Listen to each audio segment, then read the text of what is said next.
All right, so today we're diving right into the heart of the Faroe Islands, bringing you all the latest local news. Should be interesting. Definitely.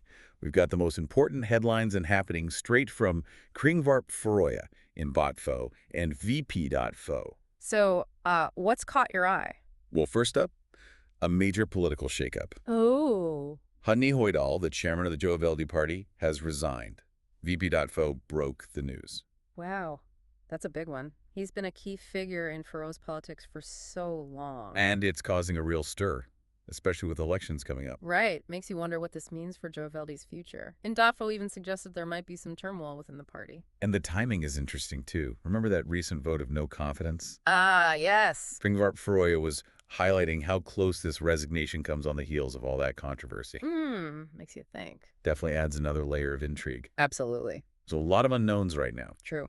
But we do know that Joe Veldi is expected to name Hoydal's replacement next week, according to Kringvarp Faroya. Okay. So definitely a developing story to follow. For sure. And while we're on the subject of elections, the municipal ones are also just around the corner. Oh, right. Indafo has been covering the debate in Torshavn about the rising cost of housing. Seems to be a hot-button issue. Yeah, understandably so. With Elseberg from the Best to Trait list pushing for lower rents. That essentially means best conditions, by the way, for anyone not familiar with the local political groups. Makes sense that they'd be focused on affordability. Right. And then there's a rather unusual situation over in Skalavik. What's that? Well, Skafo mentioned that only 2 lists are actually competing for the council there. Huh. Interesting. Must be a pretty tight-knit community. Perhaps. Anyway, let's step away from politics for a moment and talk about something that affects everyone's wallet. Milk prices. Uh-oh. Don't tell me. They're going up again. Yep. VP.fo confirmed it. Figures. Everything seems to be getting more expensive these days. That's for sure. MBM, the main dairy producer, is blaming rising production costs. Guess that's the reality of the global economy these days. Sadly, yes. But hey, there is some potentially good news for the fishing industry, at least. Oh. Ingifo reported that the cod price at auction reached almost 70 kroner per kilo. Wow. That is impressive. It is, although both In.fo and Vika.fo have also been covering recommendations for a fishing ban on capelin in the Barents Sea next year. Right, and that could definitely have an impact on future fish prices. The Barents Sea is a crucial fishing ground. So enjoy the high cod prices while they last. On a more positive note for the economy as a whole, Sandship, the Faroes shipping company, has acquired a 5th cargo vessel. Oh, that's good news. It is. Both In.fo and VP.fo ran the story. Definitely a sign of growth in the shipping sector. Could mean more jobs and revenue for the islands. Absolutely. Now let's move on to some heartwarming local news. VB.fo featured a story about children in Vagar who took part in the Red Cross nationwide collection drive. Oh, that's lovely. Always great to see young people getting involved in their community. And it was a big success overall, too. In.fo reported that the Red Cross raised a total of 3.2 million kroner during the drive. Wow, fantastic. Speaks to the generosity of the Faroes people. It does. All right, time for some sports. Both In.fo and VP.fo have been covering the Faroes U19 volleyball teams who were competing in international tournaments. Sadly, the men's team just missed out on a bronze medal. Oh, that's Sam. It was a close match, though. VP.fo even called it a nail-biter. Well, at least they got to compete at that level. It's good experience. Definitely. On a brighter note, the women's team secured a victory against Lithuania. Excellent. VP.fo called it a dominant performance, with goals from Asla Johannesson and Heidi Sevdal. Sounds like they played really well. Great to see Faroes athletes representing on the international stage. And finally, to wrap up our local news roundup, a little cultural tidbit from In.fo. Riansaria, a popular venue here, just celebrated its 10th anniversary with a big concert. A decade. Wow. They've become a real institution in the Faroes music scene. That's right. So there you have it, a quick tour of today's local news. Yeah, quite a mix. Politics, economics, sports, and culture. Never a dull moment in the Faroe Islands, is there? Not at all. But one story that really stands out is Hunni Hoydal's resignation. What do you think it means for the Joe party going forward? That's the million kroner question, isn't it?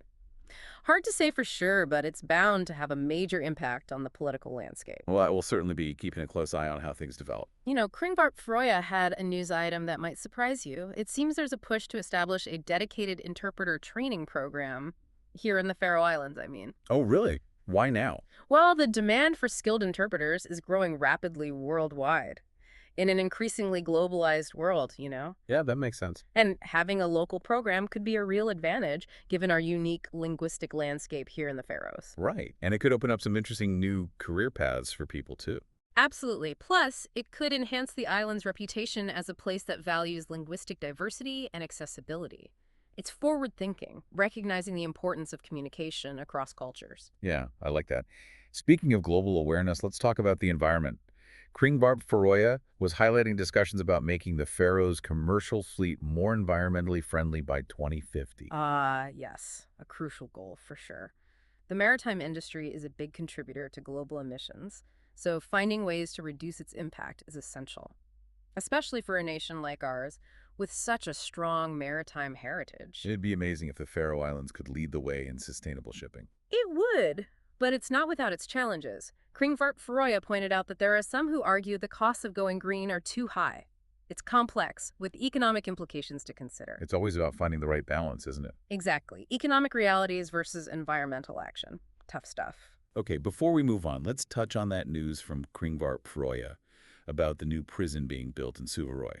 Apparently, it's going to be the largest single investment in jobs in the region. Oh, yes, that's big for Suðuroy. Projects like this can really stimulate local economies, create jobs and growth. Be interesting to see the impact in the coming years. Sounds promising. And speaking of promising, we got to talk sports. Kringvarp Faroya had some exciting news about the U19 men's football team. They secured a promotion with a squad full of talented young players. Fantastic. Always encouraging to see young talent emerging. Speaks to their hard work and the dedication of their coaches. And Kringvarp Faroya also highlighted FC Suðuroy's success, another promotion for them.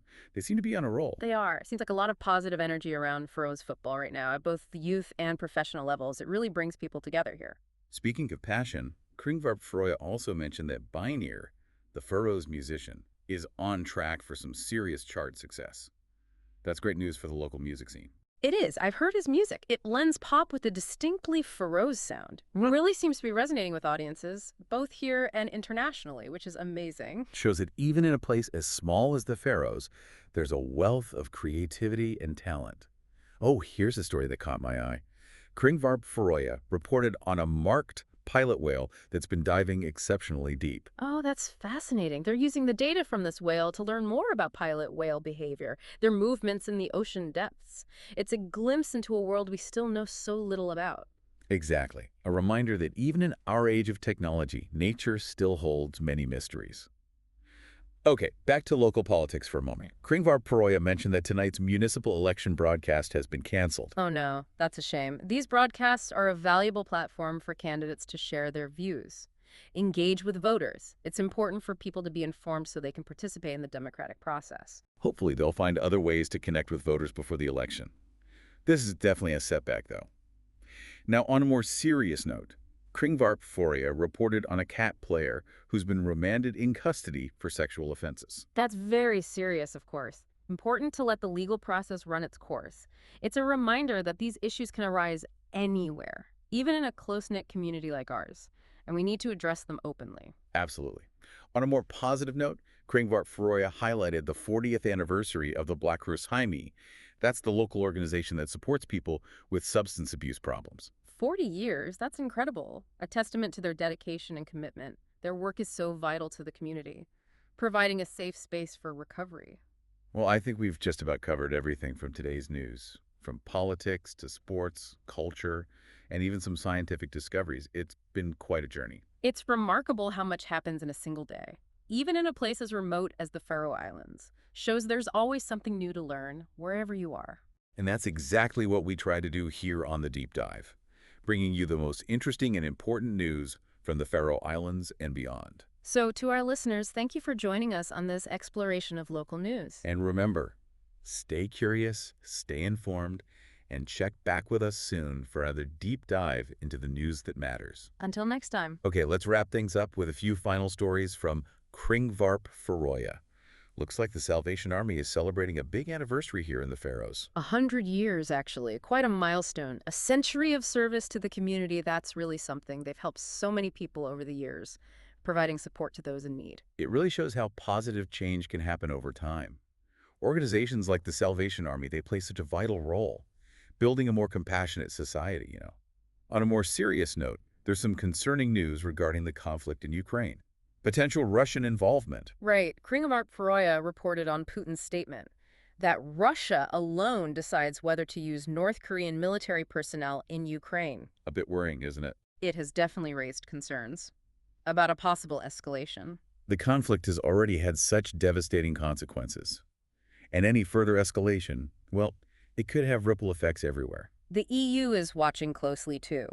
Kringvarp Faroya mentioned a report expressing serious concerns over Russia's actions, calling them destabilizing, a threat to peace and security. It's a delicate situation, that's for sure. Yep. All sides need to prioritize de-escalation, work towards a peaceful resolution. Absolutely. Okay, back to local matters. Kringvarp Faroya had a report about a proposal to make public transport more accessible for tourists. Oh, interesting. It suggests introducing a fee for tourists using the bus system, and then using that revenue to improve things for everyone. Makes sense. Tourists would have a reliable way to get around, and the local community could see improvements. It could be a win-win, but there are definitely some logistical challenges to work out, I imagine. Right. It highlights that need to adapt Mm-hmm. to the demands of tourism, while still making sure the local population benefits. Finding that balance is key. Okay, one last story before we finish up. Kringvarp Faroya mentioned that tonight's municipal election broadcast is canceled. Oh, that's too bad. It's a shame, really. Yeah. Those broadcasts give candidates a platform to share their views, connect with voters. It's unfortunate timing, especially with the elections so close. Hopefully, there will be other opportunities for candidates to reach out and for the public to stay informed. Well, that brings us to the end of our deep dive into today's Faroes news. We covered quite a bit, didn't we? We did. Politics, international affairs, local initiatives, even a bit of music. It's fascinating, isn't it? Seeing how local and global events intersect. Absolutely. To our listeners, we hope you enjoyed this journey through the Faroes news landscape. Staying informed about what's happening locally is so important. It helps us understand our communities better and how events, both near and far, shape our lives. So true. And as always, we encourage you to stay curious, keep exploring, keep learning. Thanks for joining us. Until next time.